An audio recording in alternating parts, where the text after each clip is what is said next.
अस्सलामुअलैकुम and hello everyone. आज हम बना रहे हैं बहुत ही टेस्टी सूजी की बर्फ़ी। सूजी की बर्फ़ी बनाने में बहुत ही आसान है और सिर्फ 15 मिनट में ही आप इसे बनाकर तैयार कर सकते हैं। आप इस सूजी की बर्फ़ी को स्टोर भी कर सकते हैं, इसलिए जब त्यौहार हो तो आप इसे पहले से ही बना लें और आप इसे 1 महीने तक स्टोर कर सकते हैं। या आपका मीठा खाने का मन हो और ये बर्फ़ी आपने फ्रिज में बना के रखी हुई हो तो आप इसे इंजॉय कर सकते हैं। तो चलिए बनाना शुरू करते हैं। यहाँ पर सूजी की बर्फ़ी बनाने के लिए मैंने एक ही कटोरी से नापकर 2 कटोरी सूजी ली है, 1 कटोरी चीनी, 3/4 कटोरी यहाँ पर हमने मेल्ट किया हुआ देसी घी लिया है। और आप चाहें तो किसी भी कप से या कटोरी से मेजर करके इसी तरह से आप नापकर सभी चीज़ों को ले सकते हैं। ये बिल्कुल परफेक्ट मेजरमेंट है। इसके बाद हम यहाँ पर 10 से 12 बादाम लेंगे, 10 से 12 काजू, 4 से 5 छोटी इलायची लेंगे और 2 चम्मच हम यहाँ पर नारियल का बुरादा लेंगे। अगर आपके पास नारियल का बुरादा नहीं है तो आप सूखे नारियल को ग्रेट करके भी ले सकते हैं। काजू और बादाम को हम बारीक काट लेंगे। अब हम सबसे पहले चाशनी बनाएंगे। तो चाशनी बनाने के लिए यहाँ पर मैंने 1 कटोरी चीनी ली है और उसी कटोरी से नापकर 1 कटोरी हम पानी ऐड करेंगे। और जब तक चीनी अच्छी तरह से घुल नहीं जाती तब तक हम इसको चलाते रहेंगे ताकि चीनी तली में चिपक ना जाए।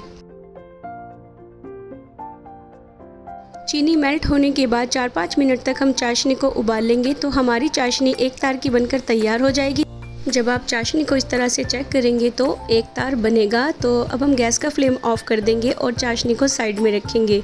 एक कढ़ाई लेंगे, उसमें हम घी ऐड करेंगे और जो 2 कटोरी हमने सूजी मेजर करके रखी थी उसे भी हम कढ़ाई में डाल देंगे। मीडियम फ्लेम पर हम सूजी को भून लेंगे। गैस का फ्लेम हमें हाई नहीं करना है, मीडियम फ्लेम पर ही हम सूजी को भून लेंगे। जब हम मीडियम फ्लेम पर सूजी को भूनते हैं तो सूजी बिल्कुल बराबर भूनती है और टेस्ट भी बहुत अच्छा आता है। सूजी का कलर हमें यहाँ पर ब्राउन नहीं करना है। जब सूजी हल्की सी बादामी कलर की होने लगे तब तक हम सूजी को भून लेंगे। यहाँ पर हमने गैस का फ्लेम ऑफ कर दिया है। सूजी हल्की गोल्डन कलर की हो गई है। अब हम यहाँ पर बारीक कटे हुए काजू और डेसिकेटेड कोकोनट भी ऐड कर देंगे। आप अपनी पसंद के कोई भी ड्राई फ्रूट ले सकते हैं। और जो इलायची का हमने पाउडर बना के रखा था उसको भी हम इसके साथ ही ऐड करेंगे और इनको अच्छी तरह से मिक्स कर लेंगे। इस बर्फ़ी में हमने सूजी, देसी घी और ड्राई फ्रूट्स का इस्तेमाल किया है जो बच्चों के लिए भी बहुत ही हेल्दी है। अब हम चाशनी ऐड करेंगे। यहाँ पर गैस का फ्लेम ऑफ है। अब हम चाशनी को और सूजी को अच्छी तरह से मिक्स कर लेंगे। ये सूजी गाढ़ी होने लगेगी और इसको हम थोड़ी देर तक इसी तरह से चलाते रहेंगे। पहले से ही हम कोई थाली या जिस बर्तन में भी आप बर्फ़ी को सेट करेंगे उसे हम ऑयल या घी से ग्रीस करके तैयार कर लेंगे। तो यहाँ पर मैंने एक थाली ली है, उसे मैंने ग्रीस कर लिया था और इस मिक्सचर को हम उसमें डाल देंगे और बिल्कुल बराबर फैला लेंगे। अभी सूजी का ये मिक्सचर काफ़ी गर्म है और रनी कंसिस्टेंसी में है तो आप इसे जल्दी से सेट कर लीजिए। और इसके बाद हम यहाँ पर बारीक कटे हुए बादाम ऐड करेंगे।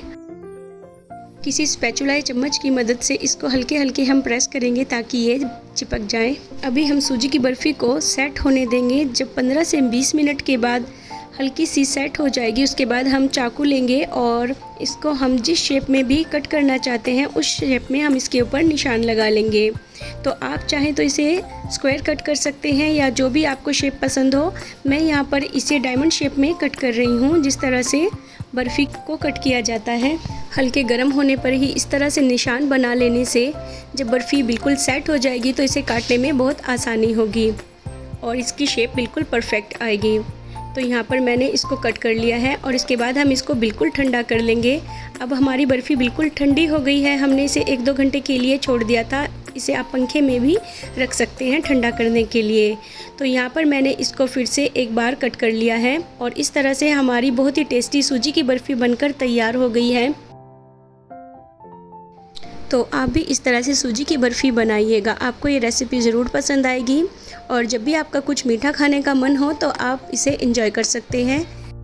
बहुत ही आसानी से और कम टाइम में बनकर तैयार होने वाली इस सूजी की बर्फ़ी की रेसिपी को आप ज़रूर ट्राई कीजिएगा। रेसिपी पसंद आए तो लाइक, शेयर और सब्सक्राइब करें। मिलती हूँ आपसे अगली रेसिपी के साथ, तब तक के लिए अल्लाह हाफिज़।